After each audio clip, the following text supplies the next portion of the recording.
Let's go to Rhode Island. Number 13 High Point against number 4 Purdue in the Midwest bracket.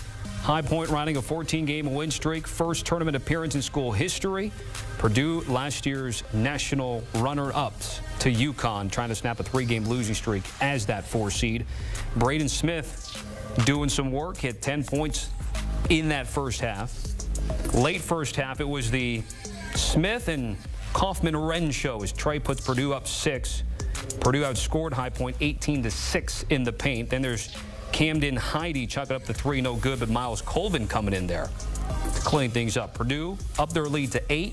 Colvin get his first points in style. Speaking of style, Heide soaring for the putback slam. Purdue would head into the half up by 10.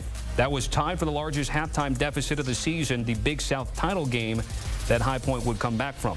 They're down 7. There's Trey Benham feeling it. Made 4 straight field goals, High Point did. Now they're just down 5. Jocelyn Bodo cuts it to 3, but that is as close as they would get because Smith would not let his team have that lead go any further. Purdue back up by 10. Purdue's all-time assist leader can score as well. Heide throwing down the easy dunk. It's back to a baker's dozen, and the Boilermakers win this one 75-63. And for Purdue, 50th NCAA tournament win in school history, most ever by a program without a national title. The story was boards and points in the paint, and also the story of Braden Smith and Trey Kaufman-Wren, first Purdue duo with 20 or more points in an NCAA tournament game since 2019 when Ryan Klein and Carson Edwards did it in the Sweet 16. I'm Tommy Tran with John Henson to break down this game between High Point and Purdue. So, John, what stood out to you about the Boilermakers pulling away late?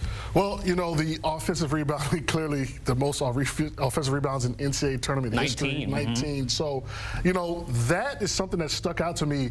But then again, down the stretch, this was a ball game, you know, coming down towards the end. So credit to Purdue having experience of Braden Smith and Lawyer and Kaufman-Wren to kind of steady the ship, relax everyone. Hey, look, it's about surviving and advancing. That's what Purdue did. But it does give me some concerns because besides Kaufman-Wren and Smith, no one really did much today. So this next game against Clemson or Patricia McNeese State, there's going to have to be more from other teammates if they want to win. Purdue outscored High Point by 12 points on second chance attempts and won the game by 12 points. If you take a look at Purdue versus team seeded 13th or worse, you know obviously about 2023 against FDU.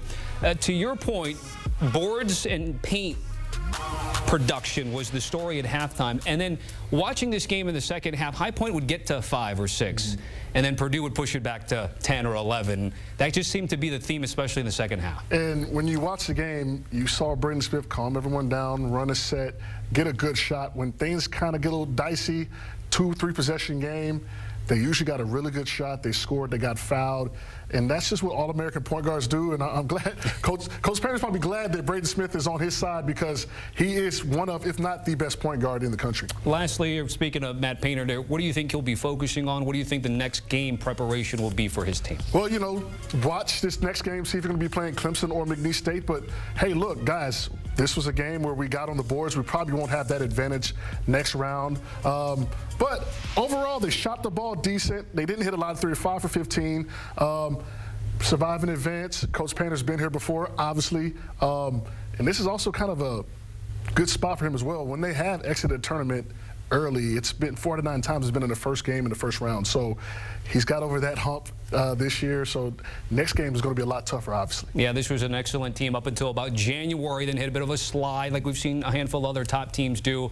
But they get that win in the first round and move on to the second round. John, certainly appreciate it. John Henson with us throughout the day here on HQ. A reminder about March Madness Live. You can watch every men's game live. You just got to sign up and make sure you're locked in.